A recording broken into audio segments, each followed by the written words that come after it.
पाकिस्तानी फनकारों ने एक बार फिर बैनुल अक़वामी सतह पर मैदान मारते हुए कई अवार्ड्स अपने नाम कर लिए। भारत के पहले Indus valley international film festival में माहिरा खान और सबा कमर समेत 4 पाकिस्तानियों ने आला अवार्ड्स अपने नाम कर लिए। इंडस वैली फिल्म फेस्टिवल हर साल अक्टूबर में भारत के शहर चंडीगढ़ में अक्टूबर में मुनक्किद किया जाता है।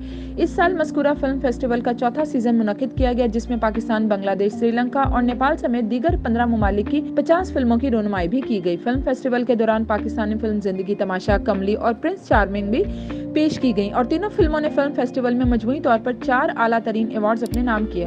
फेस्टिवल में सबा कमर को कमली में शानदार अदाकारी करने पर बेहतरीन अदाकारा, जबकि आरफ हसन को जिंदगी तमाशा में जबरदस्त किरदार करने पर बेहतरीन अदाकार के अवार्ड दिया गया। फेस्टिवल के दौरान जिंदगी तमाशा की हिदायतकारी पर सरमद खुसट को बेहतरीन डायरेक्टर और फिल्म साज के अवार्ड से नवाजा गया, जबकि माहिरा खान को मुख्तसर फिल्म प्रिंस चार्मिंग में अदाकारी पर खसूसी अवार्ड दिया गया। फेस्टिवल में भारत, बांग्लादेश और नेपाल समेत श्रीलंका की शोबिस शख्सियात को भी अवार्ड से नवाजा गया। ताहम सबसे ज्यादा और अहम अवार्ड्स पाकिस्तानी अदाकारों और हदायतकारों के नाम रहे।